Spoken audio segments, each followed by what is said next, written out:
주님, 귀를 기울이시고 들어 주십시오. 나에게 은혜를 베풀어 주십시오. 주님, 주님께서 나를 돕는 분이 되어 주십시오. 주님께서는 내 통곡을 기쁨의 춤으로 바꾸어 주셨습니다. 나에게서 슬픔의 상복을 벗기시고 기쁨의 나들이 옷을 갈아입히셨기에 내 영혼이 잠잠할 수 없어서 주님을 찬양하렵니다. 주 나의 하나님, 내가 영원토록 주님께 감사를 드리렵니다. 아멘.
교동문 58번 시편 133편의 말씀입니다.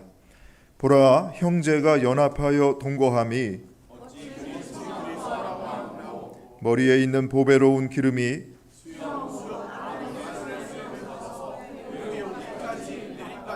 헐몬의 이슬이 시온의 산들의 내림 같도다.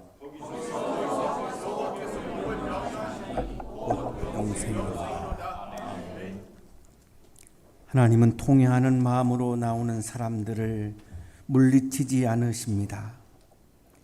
이제 우리들의 죄를 뉘우치고 고백합시다.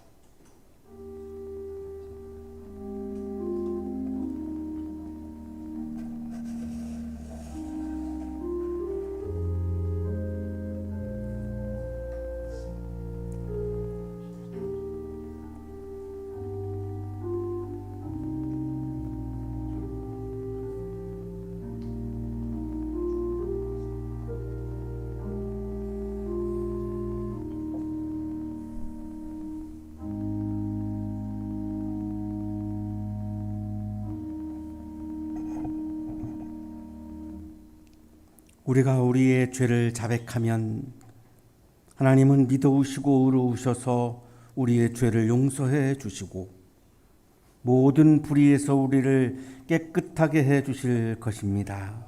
아멘.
사랑과 은혜의 하나님, 5월입니다.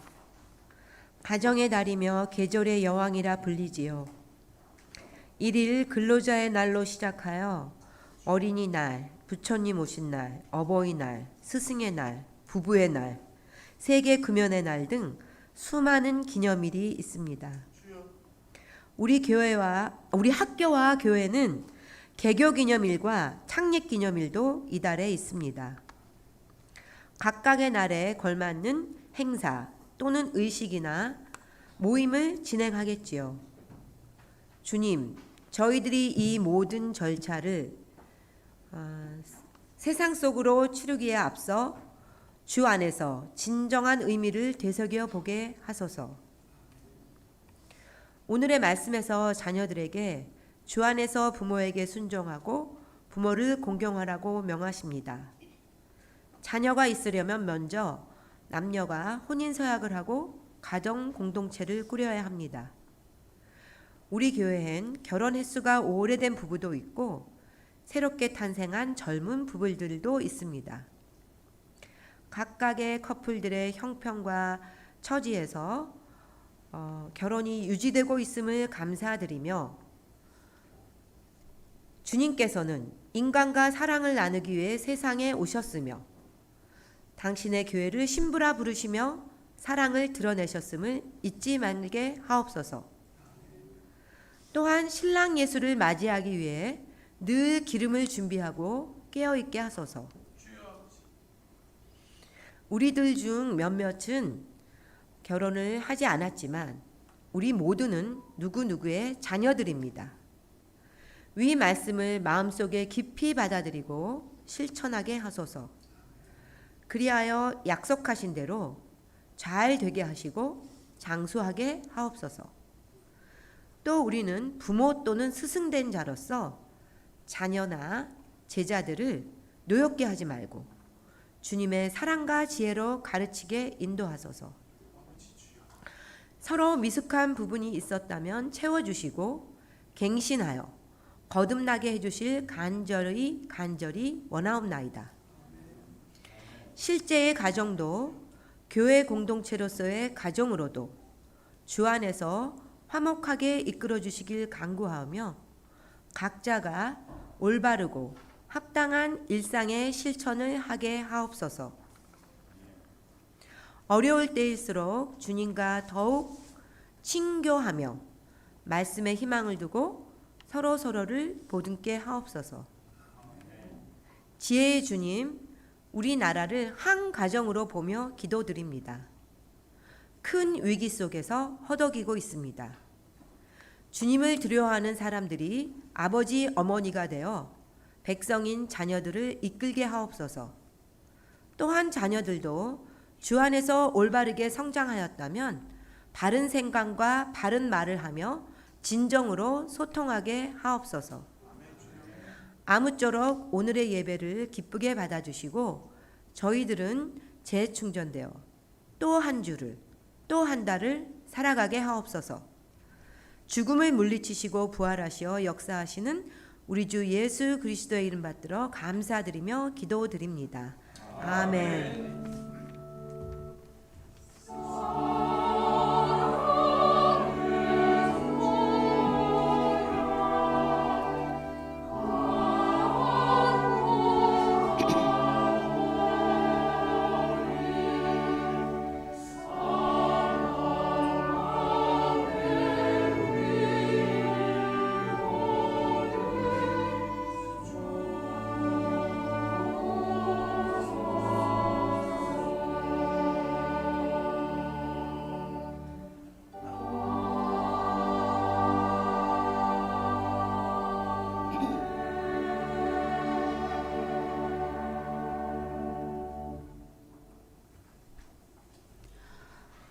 오늘 주신 말씀은 에베소서 6장 1절에서 4절까지입니다.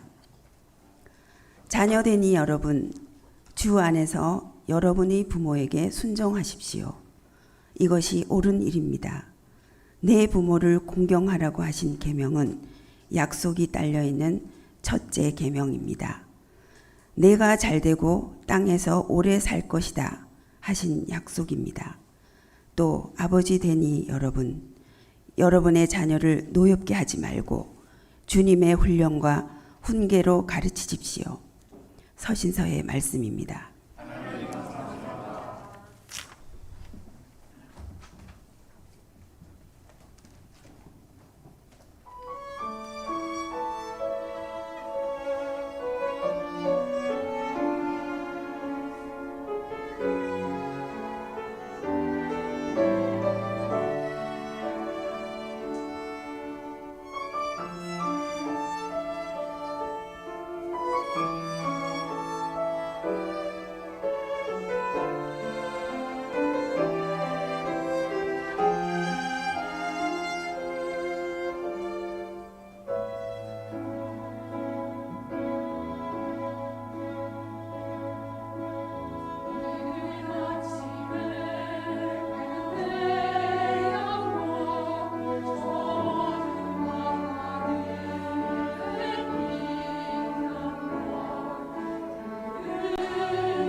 은혜로운 찬양해 주신 성가대원들에게 다시 한번 감사의 박수하겠습니다.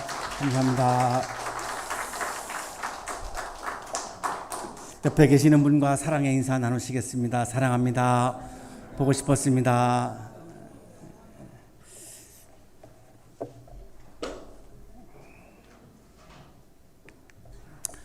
모차르트는 5살 때 이미 건반 악기하고 바이올린을 연주하는데 아주 능숙했고, 그리고 6살 때 피아노 곡을 작곡을 했고, 13살 때 첫 번째 오페라 곡을 작곡을 하기도 했습니다. 이 오페라를 쓰고 나니까 외국에 가서 많은 공연을 하게 되었고, 그래서 콘서트 여행을 많이 하게 되었습니다. 이 여행을 하는 동안 이 모차르트는 수시로 어머니에게 편지를 썼습니다. 이탈리아 밀라노에서 16살 때 어머니에게 썼던 편지입니다. 그중 일부입니다. 사랑하는 엄마, 오늘은 편지를 길게 쓸 수 없을 것 같아요. 너무 많은 서창부를 작곡하느라 손가락이 무리를 했는지 아파요. 엄마, 제 오페라가 성공을 거둘 수 있도록, 그리고 우리가 다시 만나 함께 행복한 시간을 나눌 수 있도록 저를 위해 기도해 주세요. 엄마의 손등에 수없이 키스를 보내드립니다. 그리고 누이에게 해줄 말도 산더미같이 많아요. 무슨 얘기나고요? 그건 하나님과 저만이 알고 있는 비밀이에요. 하나님의 뜻이 그러하다면 얼마 안 있어 그 얘기들을 누이에게 들려줄 수 있을 거예요. 저도 그랬으면 좋겠어요. 그러는 동안 저는 누이에게 1000번은 입맞춤을 하겠죠.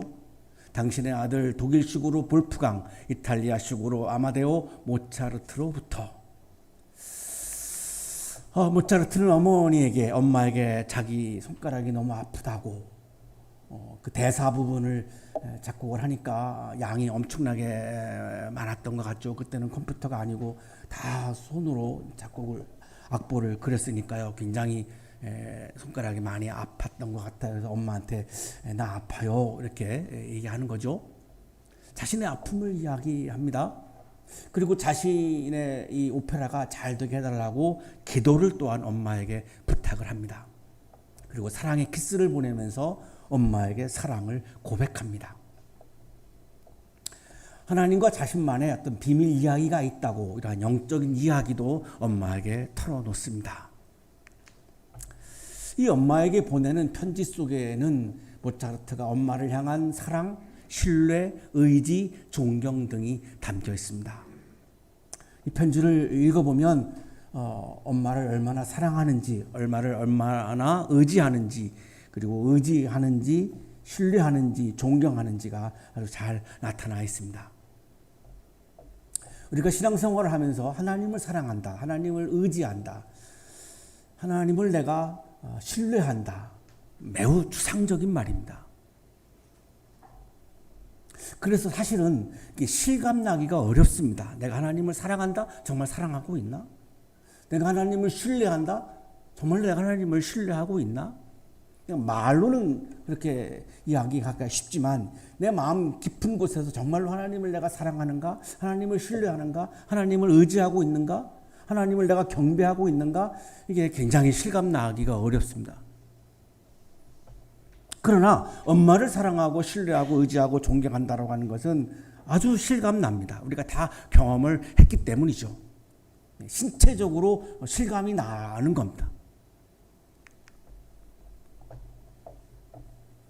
오늘의 성서일과 본문은 에베소서인데 이 에베소서의 핵심 주제는 교회론입니다. 차드빅이라고 하는 성서 주석가는 이 에베소서 저자가 에베소서를 쓴 이유는, 목적은 교회론을 설명하기 위한 것이다, 이렇게 말합니다. 니케아 신경에 나와 있는 교회에 대한 신앙 고백이 있습니다. 하나의 교회, 거룩한 교회, 보편적인 교회, 사도적인 교회, 이거를 설명하기 위해서 에베소서를 썼다라고 그렇게 말합니다. 그런데 교회론에 대한 말씀인데 오늘 성서일과 본문은 자녀들에게 부모를 공경하라, 부모들에게는 자녀들을 잘 양육하여라, 이게 도대체 교회론하고 무슨 관계가 있는가라고 하는 질문을 하지 않을 수가 없습니다. 이게 교회론과 무슨 관계가 있습니까? 왜 갑자기 교회론을 말씀하시다가 왜 부모를 공경하라, 자녀를 잘 양육하라, 왜 이런 말씀이 나오는 겁니까? 라고 묻지 않을 수 없는 부분입니다. 그리고 오늘 본문에 들어가면 그럼 부모에게 어떻게 순종해야 하나? 부모가 그러면 불의를 말하는데도 내가 그것을 따라야 합니까? 라고 우리 자녀들 입장에서는 또한 그렇게 저항할 수 있습니다. 범죄를 하라고 하는 말들도 그러면 다 따라야 합니까? 우리 부모들은 그러면 자녀들을 어떻게 길러야 하는 것인가? 참 어렵습니다. 이런 부분들도 오늘 성서 일과 본문에서 함께 여러분과 답을 찾아보려고 합니다. 오늘 성서 일과 본문은 이렇게 시작합니다. 자녀된 이 여러분, 주 안에서 여러분의 부모에게 순종하십시오. 이것이 옳은 일입니다. 일본의 성서학자 우사미는 에베소서 핵심 주제는 교회의 일치라고 말합니다. 왜냐하면 그 당시에 교회에 분열이 있었습니다. 4가지 차원에서 분열이 있었는데 이 우사미가 이야기하는 것은 인식론적인 차원에서의 교회의 일치가 아니라 신체적인 일치, 정말로 실감나는, 실천이 있는, 내가 몸으로 행동하는 이런 일치를 말한다라고 이렇게 설명을 하는데, 에베소서 당시 교회는 일단 교회의 주도권을 놓고 교인들 간에 분열이 있었습니다. 오늘날에도 많은 교회들이 이 주도권을 갖고 분열하고 있습니다. 두 번째, 유대인과 이방인들이 섞여 있다 보니까 유대인과 이방인 사이에 분열이 있었습니다. 그리고 세 번째, 교회의 직분 간에 이게 분열이 있었습니다. 이 직분이 이게 일꾼이라고 하는 의미인데 이거를 계급으로 하다 보니까 뭐 장로, 권사, 집사 이렇게 계급화하다가 보니까 직분 간에 분열이 있는 거죠. 그리고 가정의 분열이 있었습니다. 이런 4가지 분열 때문에 교회가 굉장히 힘들어졌고 교회가 굉장히 약화되고 교회가 아프고 병들고 이런 상황에서 에베소서 저자는 에베소서를 기록할 때에 이 교회의 일치를 목적으로 이 에베소서를 썼다라고 그렇게 말을 하는 겁니다. 그래서 1장 22절을 보면 확실합니다. 하나님께서는 만물을 그리스도의 발 아래 굴복시키시고 그분을 만물 위에 교회의 머리로 삼으셨습니다. 예수 그리스도가 교회의 머리다라고 하는 것을 굉장히 에베소서는 강조합니다. 왜 이거를 강조할까요? 예수 그리스도가 교회의 머리가 되지 않고서는 교회의 통합이 어렵다는 거죠. 저마다 다 자기가 교회의 머리니까 분열이 일어난 거죠. 그러니까 모든 교인이 예수님을 우리 교회의 머리로 세우지 않는 한 이 분열을 해결하기 어렵다라고 말씀하는 겁니다. 그래서 교회의 머리는 예수 그리스도이지 사람이 아니다라고 하는 것을 강조하는 겁니다. 자, 오늘날의 우리 한국 교회는 이걸 다 동의합니다. 교회의 주인은 예수님이고 교회의 머리는 예수님이고 다 동의합니다. 이건 인식론적으로 동의하는 거죠. 그러나 신체적으로는 실천적인 영역에서는 사람이 주인인 교회가 훨씬 더 대부분입니다. 한국 교회가 어려움을 당하고 있는 가장 중요한 이유 중에 하나가 이겁니다. 사람이 주인인 그 단체에 내가 갈 이유를 못 느끼는 거죠. 왜? 가서 예수님을 만나러 갔는데 사람이 주인이니까 사람만을 만나고 오는 거죠. 그러니까 더 이상 교회에 갈 이유를 못 느끼는 겁니다. 똑같습니다. 그 당시에도 에베소 교회도 예수 그리스도가 우리 교회의 머리다라고 하는 건 다 동의하죠. 인식론적으로는 다 동의하지만 실천의 영역에서는 그렇지 않았던 겁니다. 그래서 에베소서는 이걸 굉장히 강조하죠. 예수님이 교회의 머리이다. 오늘날에 이제 교회의 머리 역할을 하고 있는 대부분은 이제 목사와 장로들입니다. 교회의 머리가 예수님이 되어야 교회의 일치가 이루어질 수 있는데 예수 그리스도가 교회의 머리다? 이것도 또 추상적입니다. 이게 추상적이다가 보니까 이게 실천이 안 되는 거죠. 예수님이 교회의 머리다, 이게 막연합니다. 실감나지가 않습니다. 그러니까 자꾸 사람들이 너도 나도 자기가 머리를 하는 거죠. 딱 예수님이 머리에 그냥 눈에 보이게 딱 자리를 잡고 있으면 아무도 머리를 하려고 하는 마음을 못 갖습니다. 근데 이게 추상적이다가 보니까 너도 나도 할 거 없이 내가 머리 할게 나하고 다 들이대는 거죠. 실감하기도 어렵고 실천하기도 어렵습니다. 그래서 에베소서 교회가 이게 해결이 안 되는 겁니다. 예수 그리스도가 머리다 다 입으로는 고백하고 인식론적으로 다 동의하는데 실천이 안 되니까 이 교회 분열이 해결이 안 되죠. 에베소서 저자가 에베소서를 쭉 쓰다가 1장에서 예수님이 교회의 머리다 했는데 안 됩니다. 자, 오늘 6장은 지금 에베소서의 마지막입니다. 오죽하면 이제 에베소서 저자는 오죽하면 실감나는 부분을 말씀하는 겁니다. 자녀가 부모를 가정의 머리로 사랑하고 의존하고 의지하고 존경하는 것은 신체적으로 우리가 경험했고 지금도 할 수 있고 이거는 실감이 나는 겁니다. 모차르트의 편지에 담겨 있는 것처럼 내가 엄마를 사랑한다, 엄마를 의지한다, 엄마를 의존한다, 엄마를 내가 존경한다. 이거 다 우리가 지금 경험했고 실감나죠.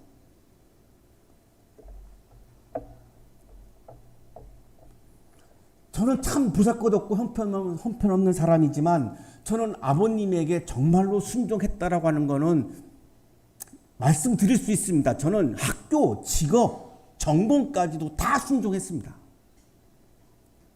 그것까지도 순종했으면 다른 거는 말할 것도 없습니다. 이게 실감 나는 거죠. 저는 아버지에게 그렇게 순종을 했습니다. 이거는 제가 경험을 했으니까 실감이 납니다. 자, 예수님에게 내가 예수님을 사랑하고 의지하고 의존하고 내가 예수님을 경배한다. 실감 나지 않죠. 근데 이거는 신체적으로 내가 경험을 했기 때문에 실감이 납니다. 자, 에베소서 저자는 하다 안 되니까 부모에게 순종하는 거를 경험해 보았지. 자, 똑같아. 그리스도에게 순종하는 것도 그런 것이야. 이렇게 말씀하는 겁니다. 그래서 부모, 자녀 얘기를 지금 하는 겁니다. 부모를 모형으로 그리스도를 경험할 수 있고 화목한 가정을 모형으로 교회의 일치를 경험할 수 있다는 것입니다. 에베소서가 교회론, 교회의 일치가 핵심적인 주제다. 이건 변함이 없습니다. 그러면 오늘의 부모 경건과 자녀 양육은 교회의 일치, 교회론을 위해서 하시는 말씀입니다. 그래서 본문은 주 안에서를 강조하죠. 자녀된 이 여러분, 주 안에서, 이게 핵심 포인트입니다. 주 안에서 불의를 말하는 부모의 말까지 순종하라는 말씀이 아닙니다. 어버이날이 돌아와서 오늘 청년들이 많이 대거 지금 고향으로 갔습니다. 한 청년이 고향으로 간다고 인사를 하길래 이번 주일 본문, 성소일과 본문 부모를 공경하라고 그래서 실천하려고 지금 고향에 가는 거죠. 내가 그랬더니 네, 그래요. 오늘 본문은 그런 뜻이 아니에요. 그랬더니 얼굴이 빨개 당황해요. 그럼요. 주일날 오면은 들을 수 있어요. 근데 보니까 시골 갔네요. 예. 불의를 말하는 것까지 그러면 부모의 말씀에 따르고 순종하라는 말씀일까요? 오늘 말씀이? 그러면은 그리스도의 머리됨을 경험할 수가 없죠. 부모를 공경하라고 하는 말씀은 그리스도의 머리됨을 경험하게 하기 위해서 주신 말씀인데 범죄를 저지르라고 하는 부모님의 말씀을 내가 자녀 입장에서 따랐다. 그러면 그 따름을 통해서 내가 예수를 경험할 수 있을까요? 할 수 없잖아요. 아무런 의미가 없는 거죠. 그래서 주 안에서를 강조하는 겁니다. 주님의 말씀, 주님의 뜻과 일치하는 것을 부모님이 말씀하실 때에는 순종하라는 겁니다. 그때 부모님께 순종하면서 신체적으로 그것을 경험하면서 실감하면서 그리스도가 교회의 머리라고 하는 말씀은 바로 이런 거구나라고 하는 것을 실감하고 경험할 수 있다는 겁니다. 그런데 부모님께 순종하는 것 외에는 그 그리스도에게 내가 순종하고 그리스도를 머리 삼는 것을 어디에 가서도 경험하기 어렵다는 겁니다. 왜냐하면 이 세상에서 가장 그리스도의 사랑을 닮은 사랑은 부모님에게 사랑이기 때문에 그렇습니다. 우리 부모님은 안 그렇습니다라고 우리 청년들 중에 반발하는 사람들도 있을 것 같은데 그렇더라도 이것이 옳은 일입니다라고 하는 말하는 이유가 있습니다. 인류 보편적인 진리라는 겁니다. 이건 왜 그러냐면 부모님이 잘났든 못났든 간에 내 생명의 근원이기 때문에 그렇습니다. 우리는 하나님의 창조를 믿습니다. 내 생명의 근원은 하나님이죠. 자, 그런데 신체적으로는 내가 부모님으로부터 나왔잖아요. 부모님이 내 생명의 근원이잖아요. 그래서 하나님을 가장 많이 부모가 닮았다라고 말하는 겁니다. 그래서 부모님에게 순종하는 것은 옳은 일이라는 거고, 그 부모님에게 순종하는 것이 불법을 지시하는 것까지도 따르라는 말이 아니라 주 안에서 주님의 말씀과 주님의 뜻과 일치하는 안에서는 순종해야 한다는 겁니다. 부모님이 다 이제 세상을 떠나신 어르신들은 아멘 하시고, 아직 부모님이 살아계시는 젊은 사람들은 지금 한 명도 아멘을 안 하고 있어요. 힘들죠. 알아요. 신약주석가 조경철 교수는 부모 존중은 주님에 대한 복종을 표현한다. 결정적으로 이렇게 주석을 해줍니다. 올바른 부모 존중은 믿음의 표현이며 주님에 대한 복종의 표현이다. 오늘 말씀을 한 주간 동안 묵상하면서, 아니 교회론인데 왜 이 부모 공경을 말씀하실까 계속 질문하다가 오늘 지금 말씀드리고 있는 부분을 하나님께서 그런 깨달음을 주셨는데, 근거가 있어야 되죠. 막 주석책 6권을 뒤졌는데 조경철 교수가 너무나 고맙게도 이렇게 말해요. 올바른 부모 존중은 믿음의 표현이며 주님에 대한 복종의 표현이다. 부모님에게 순종하면서 내가 그리스도의 머리됨을, 그리스도를 내가 사랑하고 그리스도를 내가 존경하고 그리스도를 내가 의지하는 것을 경험할 수 있다, 이런 말입니다. 셰커리의 소설 허영의 시장에도 엄마는 하나님과 같은 존재라고 하는 표현이 나옵니다. 아이들의 입과 마음에서 엄마란 하나님 같은 존재인데, 왜 그럴까요? 생명의 근원인 거에서 같기 때문입니다. 자, 부모님에게 순종하라라고 하는 이 말씀의 근거를 2절에 가서 10계명, 5계명을 인용을 합니다. 내 부모를 공경하여라 라고 하신 계명은 10계명, 5계명이죠. 약속에 딸려있는 첫째 계명입니다. 출애굽기 20장 12절, 신명기 5장 16절에 나오는데, 여기 공경하다라고 하는 말은 히브리어 카베드를 옮긴 말입니다. 카베드라고 하는 말은 무겁다라고 하는 뜻입니다. 부모를 내가 공경한다라고 하는 말은 예의를 갖추고 부모님의 말씀과 부모님의 삶을 무겁게 받아들이는 것을 말하는 겁니다. 부모님들의 삶이 그렇게 가벼운 게 아닙니다. 수십 년 동안 부모님들이 살아온 인생이 이렇게 가벼운 인생이 아닙니다. 수많은 장애물을 넘고 수많은 아픔을 견뎌내고 수많은 고통을 참아내면서 여기까지 오신 거예요. 그리고 여러분들을 낳았고 여러분을 또 지금도 기르고 있어요. 그러면 나의 생명의 근원이니까 부모님의 생각과 내 생각이 다르더라도 일단 예의를 갖춰야 합니다. 공경이라고 하는 말은 예의를 갖추는 것을 말하는 겁니다. 한자를 찾아보시면 공경이라고 하는 말은 예의를 갖추는 것을 말해요. 부모님의 생각과 내 생각이 달라도 일단은 예의를 갖춰야 됩니다.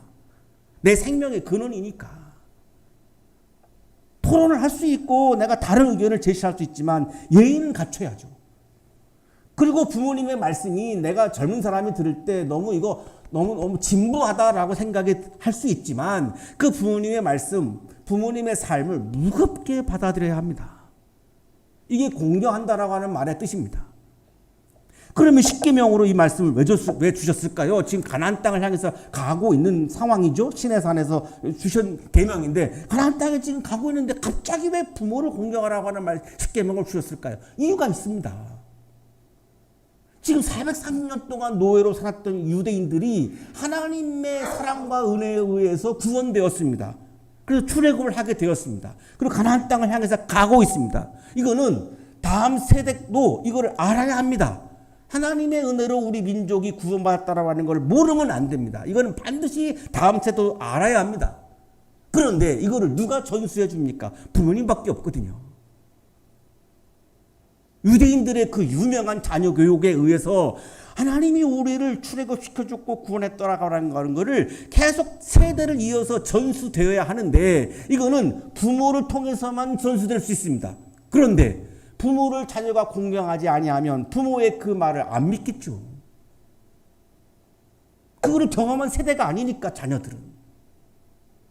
말이 됩니까? 홍해바다가 어떻게 갈라집니까? 바위에서 어떻게 물이 나옵니까? 에이, 아빠, 그 말도 안 되는 이야기를, 그 비고학적인 전 근대적인 그런 이야기를 하십니까? 나는 그거 안 받아들입니다. 라고 나오겠죠. 부모를 공경하지 아니하면 부모들이 전해주는 출애굽 사건의 하나님의 구원 사건을 이어갈 수가 없습니다. 그래서 지금 시내산에서 가나안 땅을 앞두고 지금 이 계명을 주고 있는 겁니다. 이거를 지금 근거로 에베소서 저자는 지금 이거를 근거로 지금 제시하는 겁니다. 그런데 왜 첫째 계명일까요? 돌판이 두 개죠. 첫 번째 판은 1계명부터 4계명까지 하나님과 관련된 계명이고 5계명부터 10계명까지가 두 번째 돌판인데 이거는 이제 이웃과 관련된 계명이죠. 이 두 번째 돌판의 첫째 계명이라는 말씀입니다. 그러면 내가 잘 된다. 제 주변에 굉장히 아름다운 삶을 존경받는 삶을 사시는 분들을 보면 다 효성스러운 분들이에요.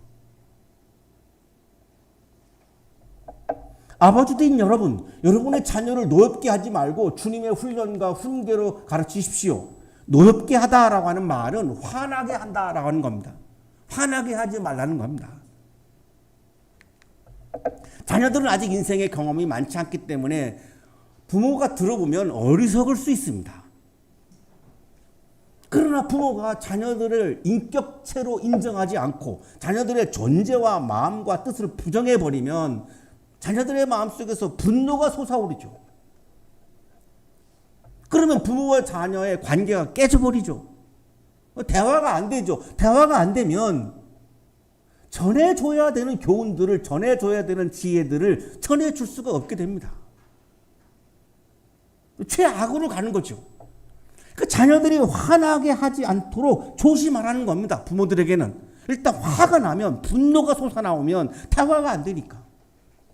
자녀들의 마음과 뜻을 이해하면서 천천히 차분하게 내가 경험한 바에 의하면 분명히 그렇게 가면 안 되는 게 확실한데 그거를 윽박지르는 것이 아니라 차분하게 천천히 주님의 말씀과 뜻으로 내 생각으로 말하면 받아들이지 않으니까 주님의 말씀과 뜻으로 이 주님의 말씀의 권위에 의해서 설득하는 것이 중요하다라고 하는 그런 말씀입니다. 그래서 주님의 훈련과 훈계라고 말씀하는 겁니다.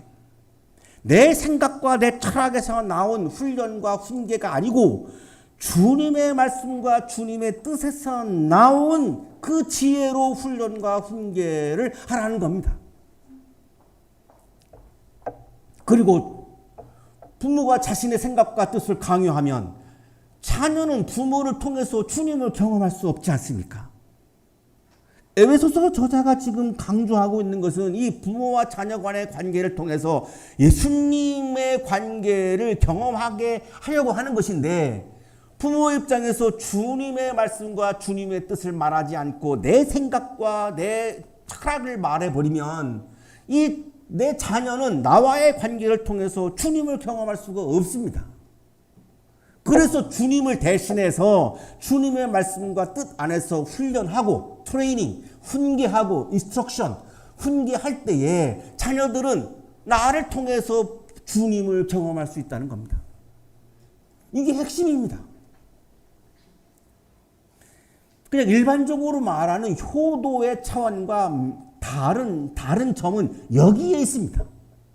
효도라고 하는 면은 같지만 이 에베소서에 나오는 이 효도에 관한 내용이 굉장히 다른 일반적인 효도와 다른 점은 여기에 있습니다.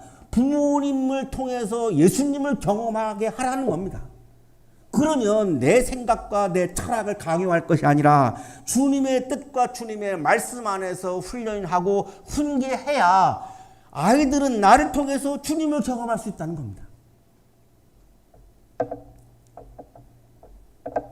또 하나, 부모님 입장에서는 내가 주님의 뜻 안에서 주님의 말씀 안에서 자녀들을 가르치고 훈계하고 내가 양육해야 하나님이 어떤 마음으로 나를 이제까지 양육하고 계시고 하나님이 어떤 심정으로 나를 가르치고 훈련시키시는지를 내가 경험할 수 있다는 겁니다. 자녀들뿐만이 아닙니다. 부모 본인도 내가 자녀를 주님의 말씀과 뜻으로 훈련하고 훈계하다 보면 아, 나를 향한 하나님의 마음도 이런 거구나.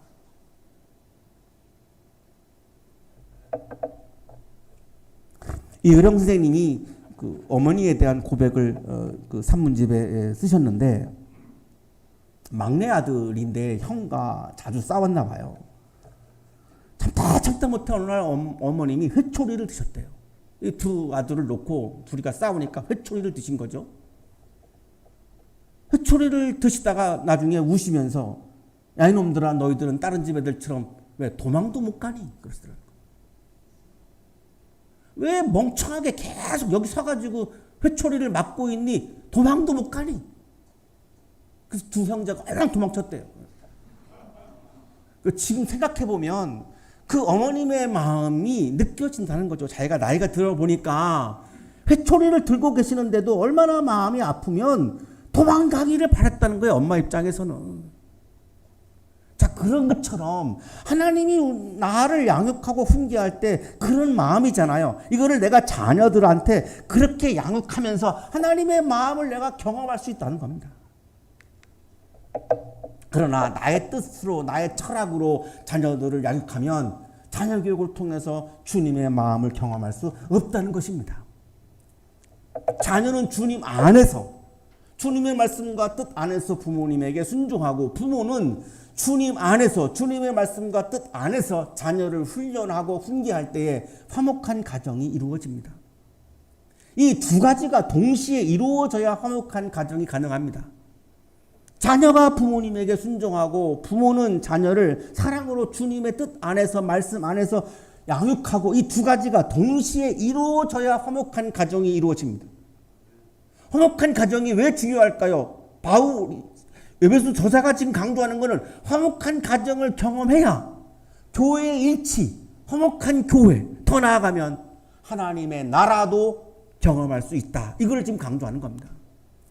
화목한 가정을 자녀들이 경험하지 못하면 어디에 가서 그 추상적인 교회의 일치, 하나님의 나라, 이거를 경험하기가 어렵다는 겁니다. 가장 하나님의 나라를 경험할 수 있는 곳은 가정이라는 겁니다. 근데 그 가정이 화목한 가정이어야 가정에서 하나님의 나라를 경험하지, 화목한 가정이 이루어지지 아니하면 어디에 가서도 하나님의 나라를 실감하기가 어렵다는 겁니다. 부모와 자녀가 함께 화목한 가정을 이루는 경험을 통해서 어떻게 교회의 일치를 이룰 수 있는지, 하나님의 나라가 어떻게 이루어질 수 있는지를 깨달을 수 있다는 겁니다. 미국의 발달 심리학자 바움 린드는 부모님들의 양육 방식을 애정과 통제의 수준에 따라서 4가지로 분류하고 있습니다. 첫째, 권위 있는 양육입니다. 자녀를 애정과 수용으로 대하고 제한된 범위 내에서 자율성을 갖도록 격려하는 형태입니다. 두 번째, 독재적 양육입니다. 자녀를 강압적으로 통제하고 부모의 결정을 절대적으로 강요하는 양육입니다. 셋째, 허용적 양육입니다. 자녀를 통제하지 못하고 성숙한 행동을 요구하지 않는 겁니다. 부모 역할을 다하지 못하는 겁니다. 넷째, 무관심한 양육입니다. 아예 관심이 없습니다. 자녀의 아픔이 뭔지, 질문이 뭔지, 고민이 뭔지 조차도 모릅니다. 아예 관여하지 않는 겁니다. 바움 린드는 민주적이고 합리적인 방식으로 통제하는 권위 있는 양육이 가장 바람직한 양육 유형이라고 강조합니다. 권위 있는 양육, 우리 그리스도인들에게 권위 있는 양육은 무엇일까요? 주님께서 가정의 머리가 되시고 가정에서 주님의 말씀과 뜻이 권위를 가질 때에 주님 안에서 권위 있는 양육이 이루어집니다.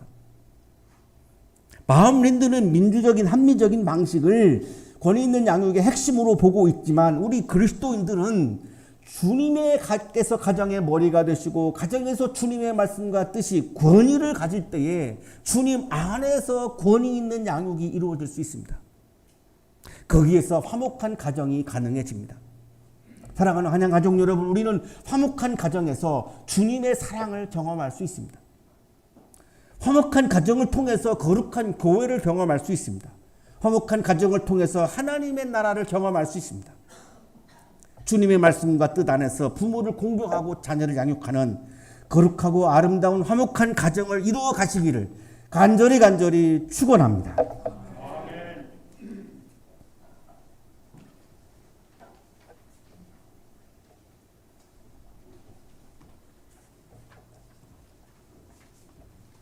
거룩하신 주님, 주님 안에서 주님의 말씀과 주님의 뜻을 따르며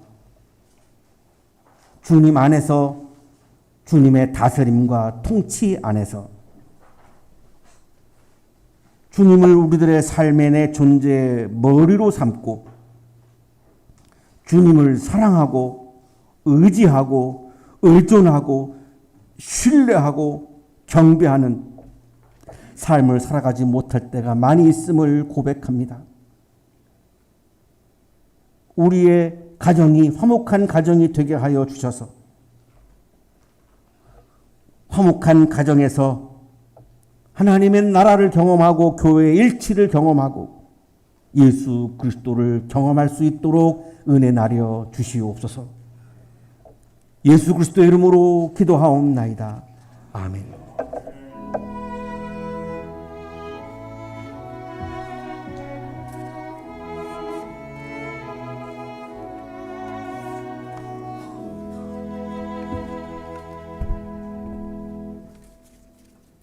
자, 교회 소식 전해드리겠습니다. 자, 오늘은 부활절 셋째 주일이자 어린이 주일 또 어버이 주일입니다. 5월 첫째 주일로 잠시 후에 성찬식이 있습니다.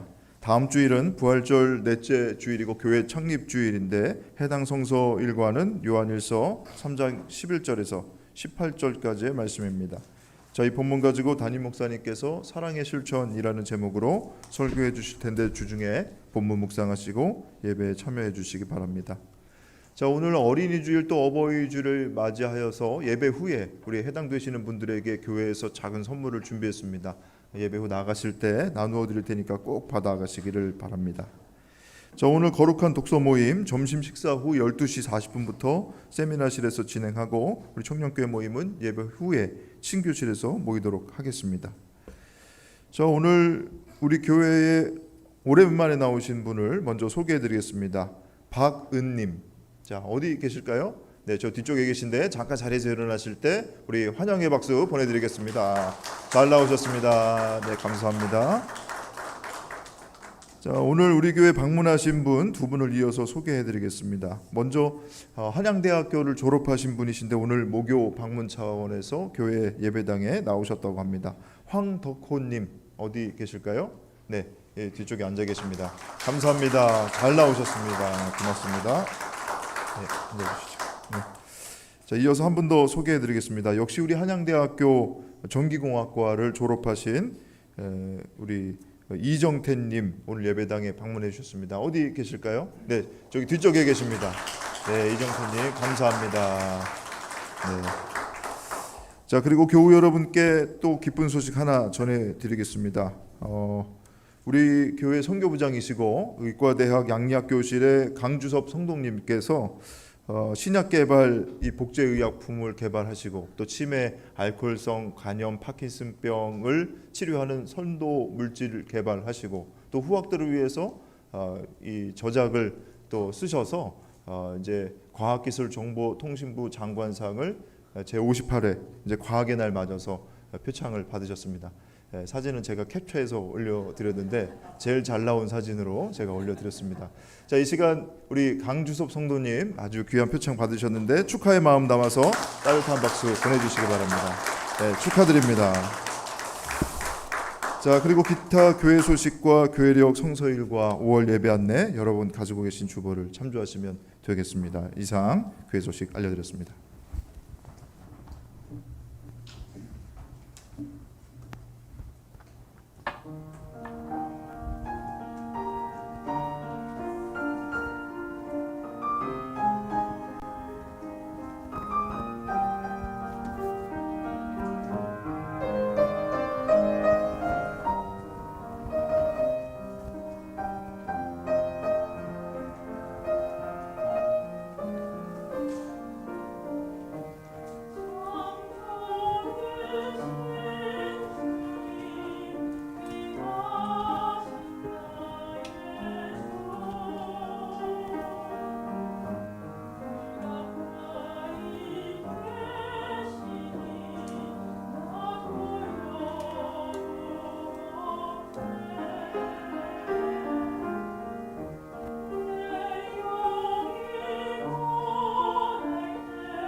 거룩하신 주님, 오늘 아침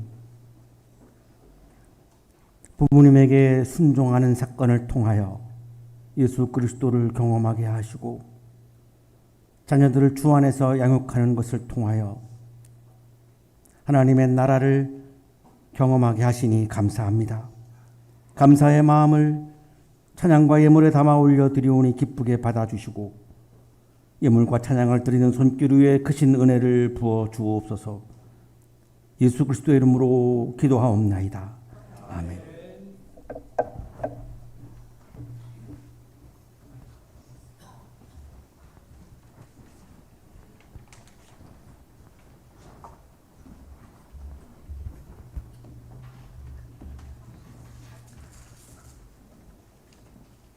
사랑하는 여러분, 성령께서 우리에게 생명을 주시기를 원하십니다.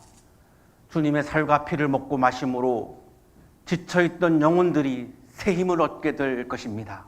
하나님 감사합니다. 하나님, 주께서 일찍부터 세상 가운데 보내셨던 성령을 지금 이 거룩한 식탁에 보내주시어 이 식탁이 성별되게 하소서.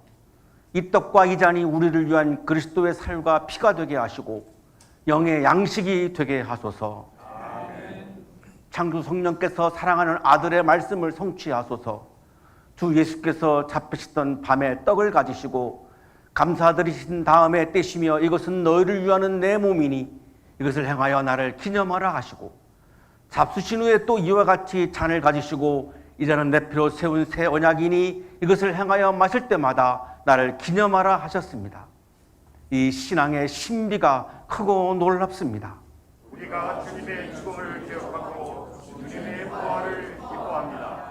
주님의 평화가 여러분과 함께, 목사님과 함께 하시옵소서. 이것은 여러분을 위해 주신 그리스도의 모입니다. 아멘.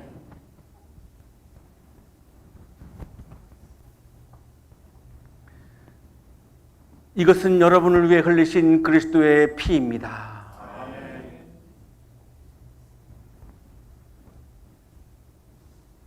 이는 목사님을 위해 주시는 그리스도의 몸입니다. 아멘. 그리스도의 피입니다. 아멘.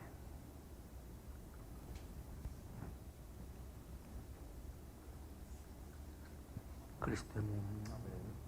그리스도의 피. 그리스도의 몸. 아멘.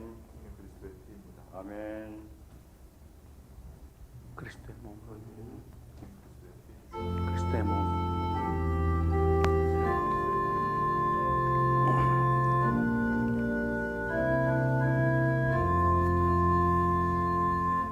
사랑의 나눔 있는 곳에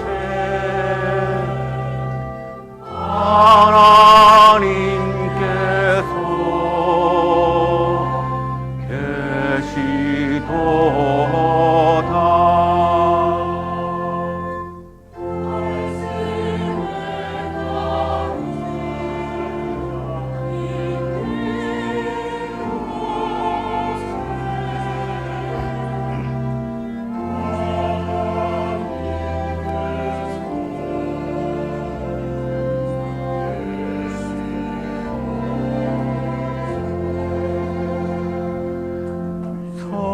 성찬의 나눔 있는 곳에 하나님께서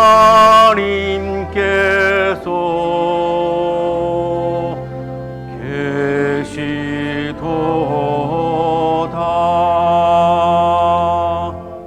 사랑의 나눔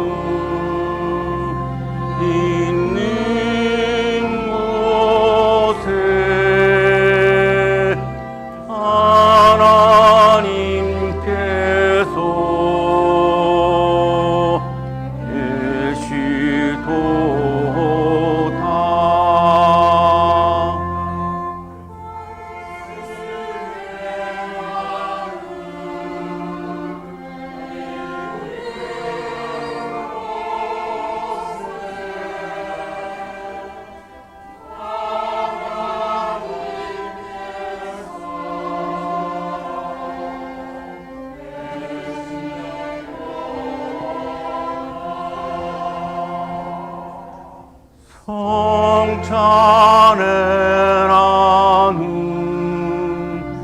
있는 곳에 하나님께서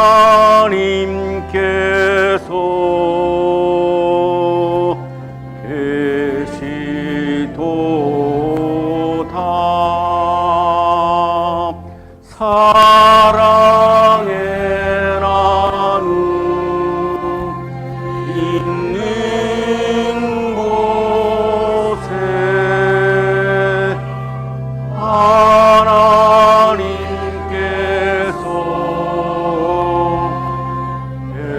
계시도다.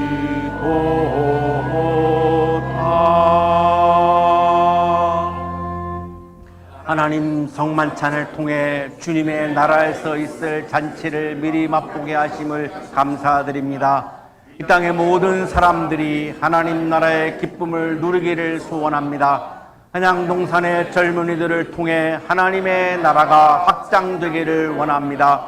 성찬을 먹고 마신 우리가 하나님 나라를 꿈꾸며 함께 나아갈 수 있도록 우리에게 용기와 힘을 더하여 주소서. 죽음을 이기고 살아나셔서 우리에게 부활의 생명을 주시는 예수 그리스도의 이름으로 기도드립니다. 아멘.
이제는 우리에게 하나밖에 없는 생명까지도 아낌없이 사랑으로 나누어 주시는 예수 그리스도의 은혜와 오늘도 우리에게 말씀을 주시는 하나님의 사랑하심과 생명의 기운을 주시는 성령의 역사하심이 예수 그리스도를 우리의 주인으로 모시고 예수 그리스도를 우리의 교회로 모시고 예수 그리스도를 나의 삶의 주인으로 모시며 부모님께 순종하고 자녀를 사랑으로 주 안에서 양육하는 사건을 통해 주님을 경험하게 해 주실 것을 확신하고 또 확신하며 세상을 향하여 힘차게 나아가는 우리 모든 한양 가족들의 삶 속에 지금부터 영원토록 함께 하시기를 간절히 축원하옵나이다. 아멘.